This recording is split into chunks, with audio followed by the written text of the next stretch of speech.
I turned down a job across the country because my girlfriend told me she was pregnant, and every single part of that story turned out to be a lie she invented to keep me from leaving. What happened on the night I finally found out the truth changed the entire course of my life, and I have never once regretted walking away.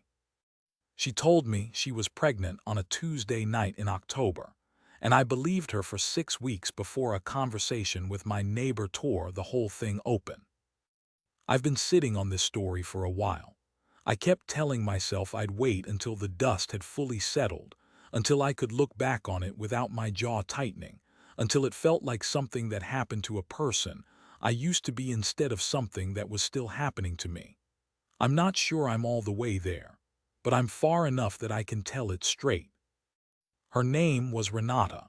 We were together for 2 years and 4 months. And the last 3 months of that were the kind of thing that resets you completely, strips you down to the foundations, and makes you figure out what you actually want to rebuild. I'll start from the beginning. I was 26 when we met. I was working at an architecture firm, junior level but moving. I had a reputation for being the person who stayed late and delivered clean work, and the partners had started noticing. There was a project in the pipeline, a mid-sized commercial development in Denver, and the firm was going to need someone on the ground for about 18 months. There had been some early conversations with me about whether I'd want to take it. This was the context when I met Renata. We met at a gallery opening. A friend of mine was dating someone who worked there, and I'd been dragged along, which is how most of the good and terrible things in my life have started. Renata was there with a group of people she knew vaguely from an art class she'd taken. She was standing in front of a piece that didn't seem to be making much of an impression on her, and she said, without looking away from it, "Do you think this actually means something, or do you think the artist just had a lot of blue paint left over?" I laughed. We talked for 2 hours. I asked for her number. She was 25. She worked in marketing for a small wellness brand. She was opinionated and quick, and she had this way of holding your attention without seeming to try for it. She moved through a room differently from other people, not performing, just confident in a way that I found completely disarming. We started dating in the serious way almost immediately. There wasn't a casual phase, really. We just went from meeting to texting all day to spending every weekend together in about 3 weeks, and neither of us called it out or pumped the brakes. It just was what it was. The first year was good. I mean that without reservation. She was funny and generous, and she challenged me in ways I hadn't been challenged before. She pushed back on my opinions in a way that made me think harder, not feel attacked. She was genuinely curious about my work, which meant more to me than I'd expected it to. I turned down the Denver project. It wasn't only about her. I want to be honest about that. There were other factors. I wasn't completely sure I wanted to be the one on the ground for something that long. I had roots here. There were reasons. But she was a significant part of it. We'd been together about 8 months at that point. Things were serious. The idea of being 3 states away for 18 months and what that would do to what we were building felt like too much of a risk. My managing partner, a man named Gerald, sat across from me when I told him my decision and said, "Are you sure? This doesn't come around twice." I told him I was sure. I've thought about that conversation a lot since then. Gerald wasn't wrong. The opportunity did not come around again, at least not in the same form. There was other work, and I stayed busy, and I'm not sitting here having failed professionally. But the trajectory I'd been on shifted, and some of that shifting was permanent, and I made that trade for someone who was already lying to me in ways I wasn't equipped to see yet. The second year is where the cracks showed. The first thing I noticed was how she talked about commitment, not in a dramatic way, just in small, incremental ways. She started using phrases like, "when we're still together," in a tone that didn't quite match the confidence of the first year. She'd qualify things, plans, the future, assumptions we'd been making, with this subtle contingency that I couldn't always explain why it bothered me, just that it did. I asked her once directly whether something was wrong, whether she was having doubts. She said no. She said she was just trying to be realistic, that not every couple makes it and she didn't want to take things for granted. I accepted that. I told myself it was just her way of being grounded. I kept making excuses for a tone that, looking back, was the beginning of her pulling back from something she'd already decided. The second thing was a man named Declan. He was in her social circle, a friend of a friend the way those people are. I'd met him a few times. He was the loud, easy-to-like type, the person who owns a room without being obnoxious about it. I hadn't thought much about him. Then I started noticing that she mentioned him more. Similar to the way these things always start, casual references, his name appearing in stories that didn't require him to be named. I noticed it in the back of my mind the way you notice something just slightly out of place in a room you've walked through 100 times. Nothing definitive. Nothing I could point to. I said once that I'd like to actually spend time with Declan since she mentioned him a lot. She said, he's not really your kind of person. I said, what does that mean? She said, he's a lot, you might not click. It was such a small thing, but it planted something. The message underneath was clear, even if I didn't want to receive it. She was keeping him separate from me deliberately. I let it go. I was good at letting things go with Renata. That's one of the patterns I've had to look at clearly in the time since, because I wasn't passive exactly, but I had a very high tolerance for things that deserved less tolerance. About 18 months in, she brought up the concept of open relationships. She framed it carefully. She said she'd been reading about different relationship structures and that she thought a lot of people made themselves unnecessarily miserable by holding rigidly to monogamy when it didn't serve them. She said she wasn't proposing anything, just bringing it up as a topic worth discussing. I said I was listening. She said she sometimes wondered if the pressure of being everything to each other was healthy, that maybe we could be better partners if we each had more freedom. I sat with that for a moment, and then I said, "Are you telling me you want to be with other people?" She said, "I'm telling you I think it's worth talking about." I said, "I don't want an open relationship." She didn't push it. She dropped the topic and moved on, and I convinced myself it had just been a philosophical curiosity and not a proposal. But I noticed, in the weeks after, that something between us had shifted. A tension that wasn't quite argument but wasn't quite ease either. A distance that was small but was there. I still didn't put the full picture together. I didn't see it clearly at the time. Looking back, the timeline is obvious. She brought up the open relationship idea because she was already sleeping with Declan and she wanted either my blessing or a soft exit before I figured it out.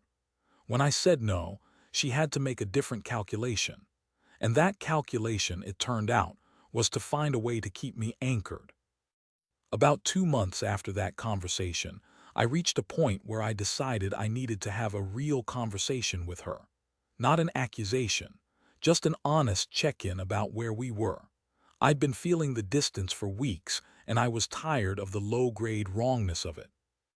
I told her I thought we should talk about whether we were still in the same place, that I'd been feeling disconnected, that I wasn't sure we were moving in the same direction.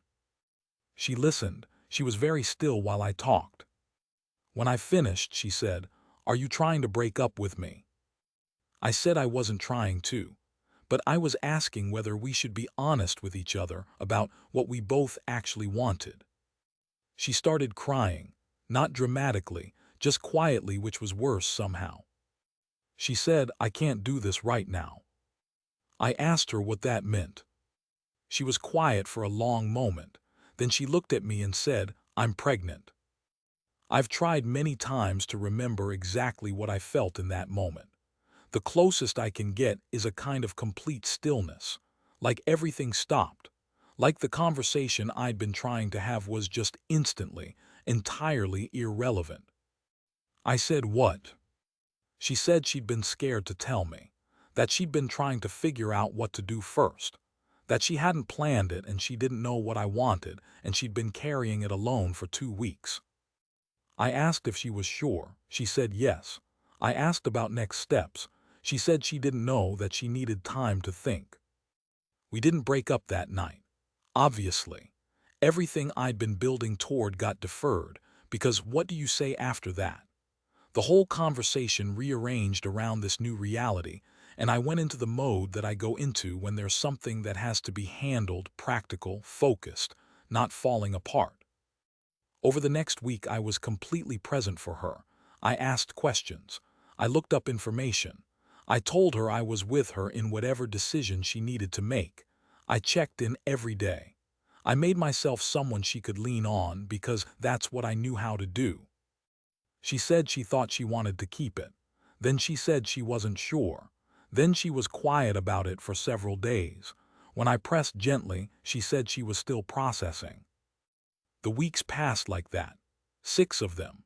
Almost 6 weeks of me holding this thing, this enormous new fact about our lives, and organizing my entire internal world around it.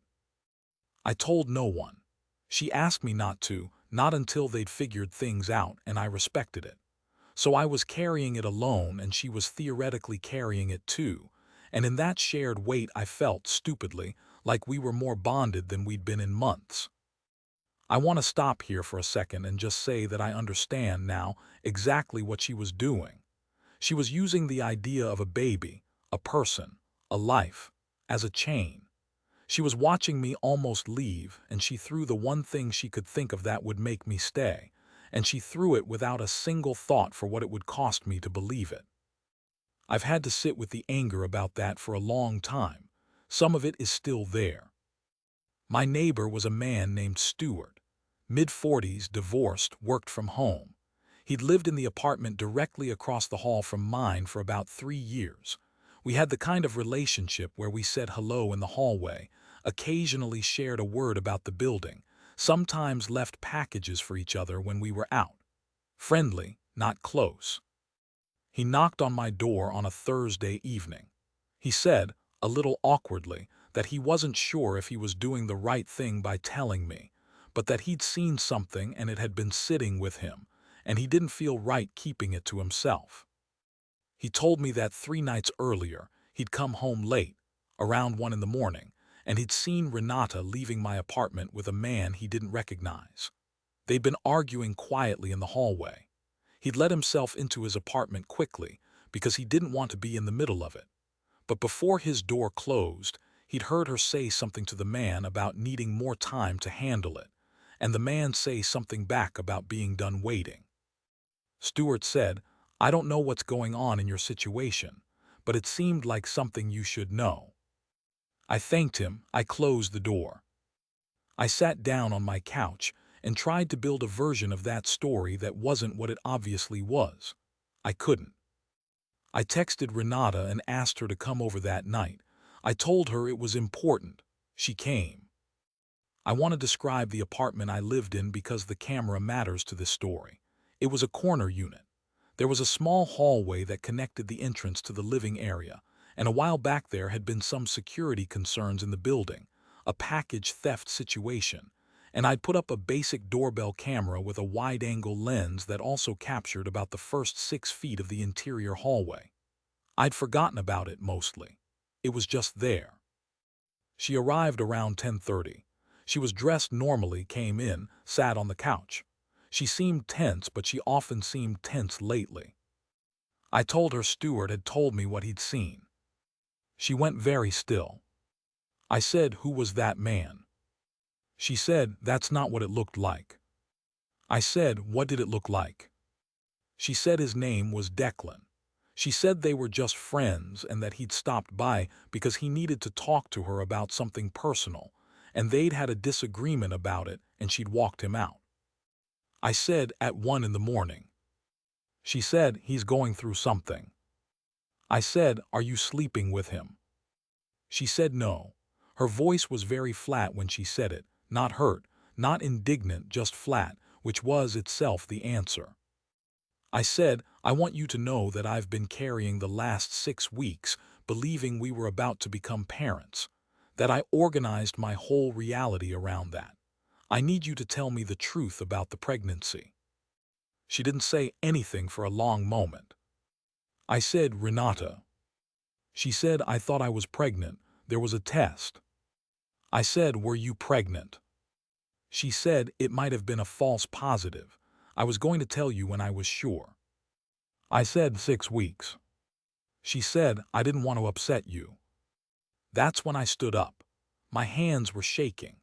Not in a scary way, not a way that was going anywhere, just the physical symptom of something enormous moving through me that had nowhere else to go. I said, "Get out." She said, "Let me explain." I said, "There isn't an explanation that I want to hear right now. Please get out of my apartment." She stood. She was crying, I think, or starting to. I wasn't looking at her directly. I was staring at a point slightly past her shoulder and just waiting for her to be on the other side of my door. She said at the threshold, "I was scared of losing you. That's all this was." I said, "I know." I closed the door. I stood in my hallway for about 2 minutes. Then I remembered the camera. I pulled up the app on my phone. The camera had recorded the conversation, audio and video, because it was motion activated and ran continuously when motion was detected. I hadn't thought about it until that moment, but it had captured everything. Her voice saying she might have been wrong about the pregnancy. Her admitting Declan had been there. I saved the recording.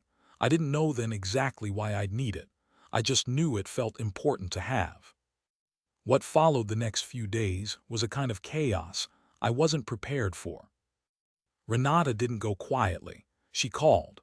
I didn't answer. She texted long messages that I read but didn't respond to. Then she called mutual friends and told them that I had ended things abruptly and cruelly, that I'd kicked her out when she was going through something difficult, that she was the one who had been wronged. I let it run for a few days without correcting the narrative. Not out of strategy, just out of exhaustion. I was barely sleeping. I was going to work because it was the one place where the facts were clean and the variables were manageable. I was processing things in slow motion. Then I found out she was telling people the breakup had caused her to lose a pregnancy, that the stress had been a contributing factor. That phrasing, which she never said to me directly but said to enough people that it came back to me, was the thing that finally made me act. I sat down and wrote out a full timeline, every detail I could remember with approximate dates. I attached it to the saved camera footage. I sent it to 3 people who were mutual enough that her version of events was already reaching them. I didn't send it publicly. I sent it specifically. 2 of them came back to me within a day. They said they wished they hadn't heard it from me because it was painful to read, but that they were glad to have the full picture. Stuart, when I thanked him again, said, "I wasn't going to sleep well if I hadn't told you." He paused and then said, "She used to knock on that door of yours and then stand in the hallway for a minute before going in, like she was stealing herself. I always noticed it. It never seemed right." That detail stayed with me. I don't entirely know what to do with it. It made her feel less like a villain and more like someone genuinely unhappy who had handled it as badly as a person can. That doesn't excuse any of it, but it changed the quality of my anger, made it less personal and more sad. The open relationship demand, and I call it a demand now because that's what it was, retroactively, finally made complete sense in the timeline once I knew about Declan. She'd been sleeping with him already. She didn't want to stop, and she wanted either my permission or my ignorance. When I wouldn't give her permission and my ignorance was wearing thin, she manufactured a reason for me to stay committed to her instead. The thing about the fake pregnancy that breaks me a little even now is the 6 weeks I spent carrying it. I had started to adjust to the idea. I had started to imagine things, not specific scenes, just a general shape of the future. That adjustment costs something, and the withdrawal of it costs something too. It's a loss that doesn't have a name because technically nothing was lost. Nothing was real, but something happened in me during those 6 weeks, and having it yanked away hurt in a way that loss always hurts. She came to my building once more about 2 weeks later. It was late, I want to say around 11:30. She buzzed from the entrance. I didn't let her up. She stood outside and called my phone. I watched the notification light up and didn't answer. She called twice more, then she stopped. Later, when I checked the camera app, I could see that she'd been at my entrance for about 20 minutes before she left. I don't know what she'd wanted. An explanation. A fight. Some version of closure that I wasn't capable of giving her. A few people in our shared social world took her side. Not many, but a few. The ones who didn't know me as well or who already had a certain impression of Renata as someone who attracted drama without being the cause of it. I lost access to certain events, certain group chats, certain social rhythms that I'd been part of. I noticed it and I let it go. The people who mattered had seen what I'd sent them. The rest of it was noise. What I want to tell you about, the thing that I think matters more than any of the Renata parts, is what came after. I have never looked back on walking away from her as anything other than the clearest, most correct thing I've done in my adult life. That's not bravado, that's just the view from here. In the year after the breakup, I was given an opportunity to lead a smaller-scale project in a different city, not the Denver thing, something different but significant. I said yes this time. I relocated for 5 months. It was the right call professionally and also just personally, in the sense that being somewhere new with a specific purpose was exactly what I needed while I was rebuilding. I've thought a lot about the Denver decision, about Gerald sitting across from me and telling me it didn't come around twice. He wasn't wrong. But I also think about the fact that I made that decision based on a relationship I believed was real, and that even if the relationship turned out not to be what I thought, the version of me who made that decision wasn't being foolish. He was being loyal to something he had genuine reasons to believe in. I can't punish him for that. It doesn't help anything to go back and be angry at the version of me who hadn't been given the full information yet. What I can do, what I've been doing, is make sure that the choices I make going forward are made with my eyes open, that I don't build around someone else's version of reality, that when something feels wrong, I ask the question instead of managing my own reaction to it.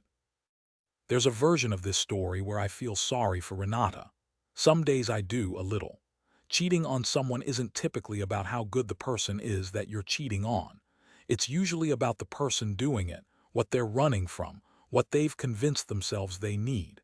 Inventing a pregnancy to keep someone is the act of a desperate and panicking person, not a calculating one.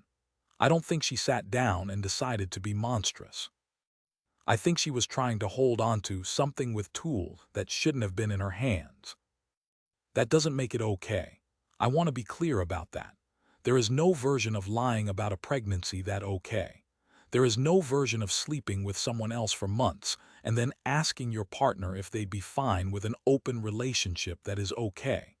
The fact that she was scared doesn't make the things she did not harmful. It just makes her a more complicated person than pure villain. She and Declan apparently stayed together after everything fell apart. I heard that through the grapevine a few months out. I didn't feel much about it. They could have each other. I genuinely mean that without sarcasm. I hope it worked out for them. I wasn't invested in them suffering. I was invested in my own life, which was requiring a lot of attention. The thing I want to leave with anyone reading this, the real point of telling it, is the question of what you do when someone makes your world smaller to keep you in it. Renata made my world smaller. She kept me from Denver, though I didn't know that was what she was doing at the time. She created a fictional crisis to prevent a conversation she didn't want to have. She kept Declan separate from me so that the picture I had of my life wouldn't include the information that would have changed how I saw it. She made my world smaller because a smaller world is easier to hold someone in. When I left, when she was standing on the other side of my door and I closed it and I didn't open it again, the world got bigger. It got bigger immediately, which surprised me. I'd expected to feel gutted. I did feel gutted. But underneath the gutted feeling was this strange expanding sense, like taking a deep breath after not realizing you'd been holding it. Stuart knocked on my door the next morning. He had a coffee for me from the place downstairs. He didn't ask anything. He just handed it over and said, "You look like you slept about 2 hours." I said, "About right." He nodded, said he was around if I needed anything, and went back to his apartment. Small thing, but I think about it when I think about that period. The way small acts of basic decency land differently when you've been living inside something that was bending your sense of what normal looks like. That's the story. 2 years and 4 months. A job I didn't take. 6 weeks of believing something that wasn't true. A camera that caught what it caught. A neighbor who chose to knock on a door he didn't have to knock on. And then a closing of my own door that I have never, not once, questioned or regretted. Best decision I ever made. I mean every word of that.